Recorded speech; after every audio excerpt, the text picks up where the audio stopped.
জিয়া রহমানের আদর্শে যারা সিটি কর্পোরেশনের মেয়র ডাক্তার সাদাত হোসেন চট্টগ্রামের গর্ব। তিনি কখনোই চাঁদাবাজ, দুর্নীতিবাজ, ভূমিদস্যুদের আশ্রয় প্রশ্রয় দেন না, বলেন যুবদল নেতা কুতুবুদ্দিন রাজু।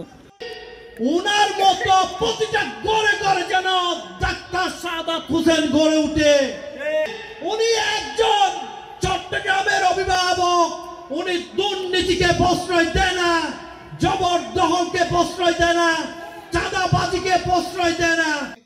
মাহে রমজান উপলক্ষে বিএনপির ভারপ্রাপ্ত চেয়ারম্যান তারেক রহমান এবং সিটি মেয়র ডাক্তার সাদাত হোসেনের নির্দেশে বাকলিয়া থানা বাস্তহারা দল ও জেলে মৎস্য শিকারী ট্রেড ইউনিয়নের উদ্যোগে হতদরিদ্র অসহায় মানুষের মাঝে ইফতার এবং সেহরি সামগ্রী বিতরণে বাকলিয়া থানা যুবদল নেতা রাজু এমন মন্তব্য করেন।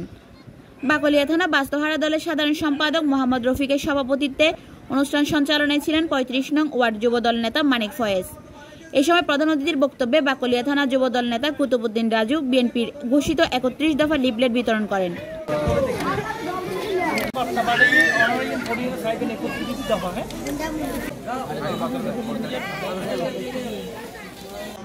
তিনি আরো তাগিদ দেন, আগামী নির্বাচন হবে সুষ্ঠু, নিরপেক্ষ, গ্রহণযোগ্য নির্বাচন। হাসিনার বিদায় হয়েছে, আগামী দিনে নির্বাচন হবে সুষ্ঠু, নিরপেক্ষ। আপনারা আপনাদের ভোটের অধিকার ফিরে পেয়েছেন।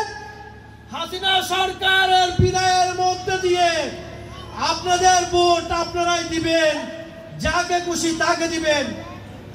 এতে আরো উপস্থিত ছিলেন 18 নং ওয়ার্ড যুবদল নেতা আবু তাহের, জেলে মৎস্যজীবী সভাপতি রমিজ, সদস্য আবু, 35 নং ওয়ার্ড শ্রমিক দল নেতা কবির, যুবদল নেতা এরফান, হৃদয়, আফসার, বাকলিয়া থানা শ্রমিক দলের সহ সভাপতি মোর্শেদ, আব্দুল হক, আব্দুর রশিদ সহ বিএনপির অঙ্গ সংগঠনের নেতাকর্মীরা। কতগুলো নেতা বানাইতেছে, নেতার কোনো অভাব নাই, অতগুলো নেতা আমাদের দরকার নাই। তাইলে কত হইলো?